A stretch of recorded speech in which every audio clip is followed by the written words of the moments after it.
Here we go, and it is time for another sprint zone.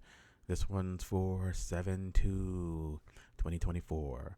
And we're looking rearward on the posse, heading north on County Road 5.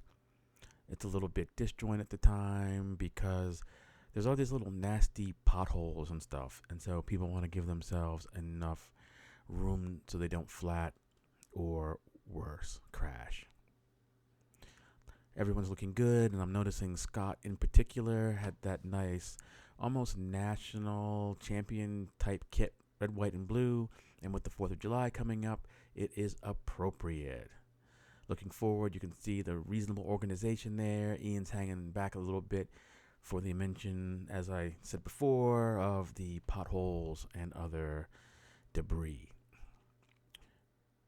People looking strong here. We got Michael in the yellow. Notice that jersey just flapping there. Either he needs to gain some weight or get something a little more skin tight. We look at Joel's kit here in that gray purpley, nice and tight. You know, I haven't made a lot of comments about clothing lately and drag, but basically when you have that cupping clothing, it's basically a parachute.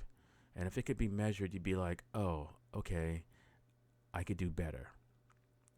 And at this time, I would like to thank Scott and Wolfgang for their telemetry, and as always, Scott for his video.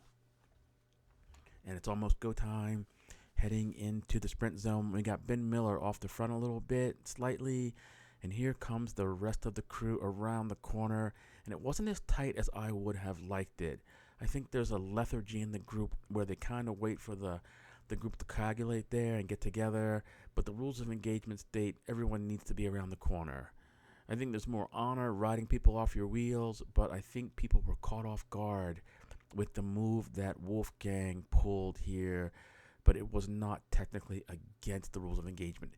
He's up front, he's looking back to see if Ben is going to go with him, and arguably, given that he and Ben are two of the strongest riders, if not the two strongest riders on this ride, with the exception of maybe Scott and Tony and Matthew. This is that cheeky little move off the front, given that this is a tailwind, is going to negate a lot of the ability for the strong men to get up there.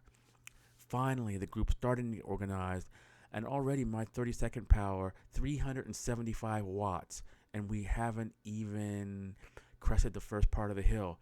So this lets you know how hard those two were going. And the legend Matthew Michaels has joined us up there leading the chase posse, almost bringing them in. But at 28 miles an hour, it's hard with a tailwind there. There's not much advantage. And the old divide and conquer seems to be what's happening. And they're just dangling out there, working really hard. Looking at Wolfgang's power there, 30-second power, 350, where mine's like 240. And they are not making much inroads. And at this point, I thought we might have them in hand by the time we get to the end. Matthew's looking back to see if people are behind him. It looks good. Tony's somewhat in the draft. The draft is slightly off to the right-hand shoulder here. And because of where Danny is, I'm not getting any draft. If Danny would have moved over like a little bit, because basically he's not getting any benefit from anybody, and he's not giving anybody any shelter. I'm just working hard out there. Scott's got a little bit of shelter behind me because I'm over a little bit. Now Scott's going to come through and do some work. Scott kind of coasted up, and now it's going to allow me a chance to hopefully get some shelter here. And here comes Jim, and Jim makes the opportunistic chance that he thinks that he might be able to bridge the upper group.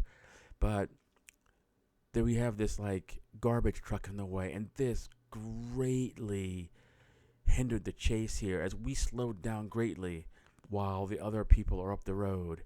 And it doesn't take much when you have a tailwind here. Anyway, time to get back on the gas. Jim was chasing the legends, Matthew Michaels and Tony, and it's like, you got to know who it is you're chasing here. I would not go after Tony or Matthew by myself. That's just like a fool's errand. I mean, you better be right there, and you better be able to generate 700 watts and to be able to recover from it.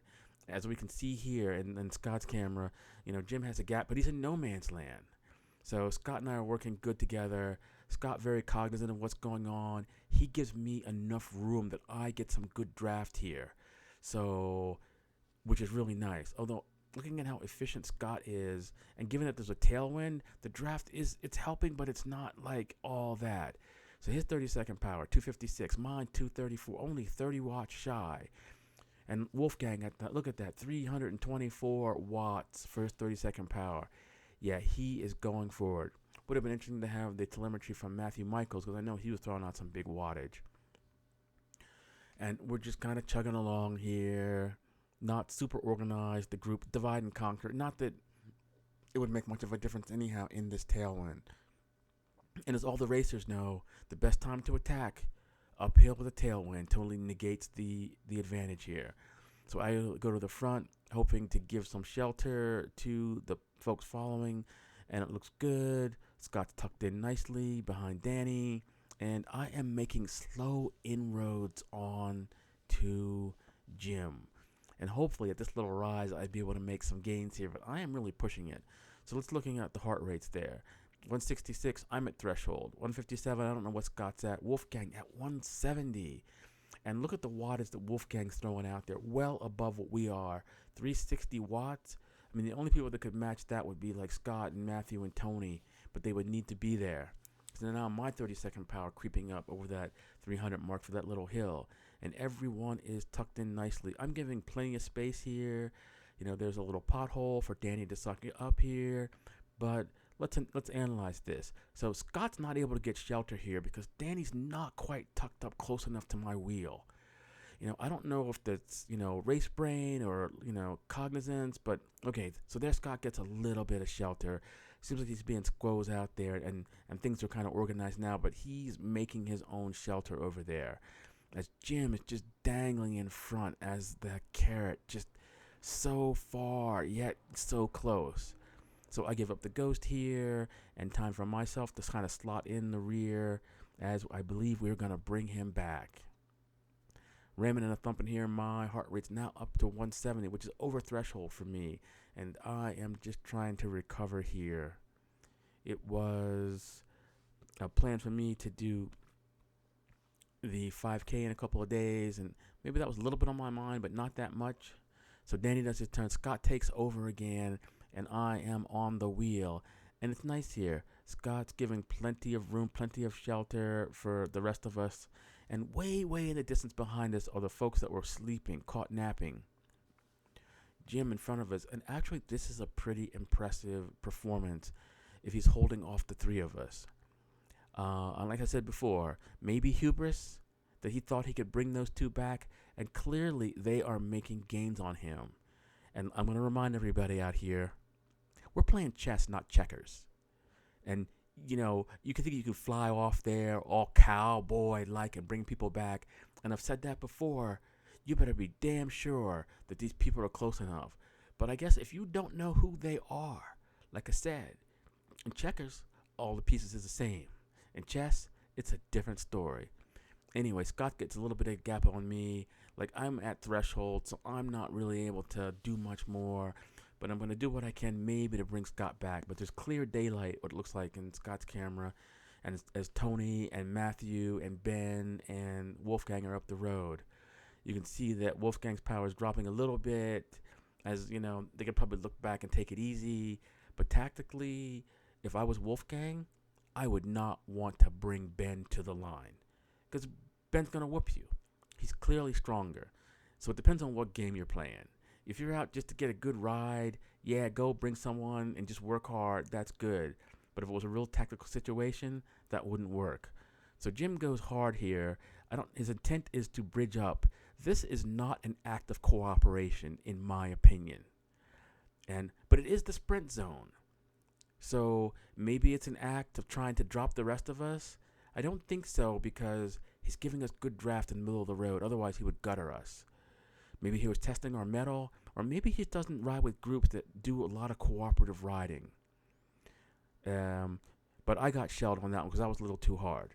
Now, if in fact I was a person who remembered how people rode, which I do, and I was in the sprint zone or a race, And when I look and see who's with me or who's ahead of me, and I think to myself, are they helpers? Or are they a hindrance? Are they my competition? Anyway, here comes Joel looking strong. Here comes Curtis, who got caught back as they go blowing by me. At this point, I'm just trying to recover, barely below threshold. That was a pretty decent run. Didn't feel like it was as competitive as it could have been because everyone was divided, and that truck kind of blew things up there. But that was a good win, whoever got that, Ben or Wolfgang. And it wasn't easy, especially with the men like Matthew Michaels behind, especially when there's a tailwind. So that was pretty good. And maybe this will be a wake-up call for the others that were lollygagging or lethargic when they were making the corner there, that the attack occurred so early.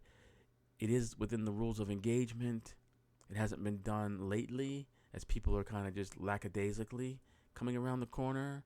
I personally like to ride people off my wheel, but hey, to each his own.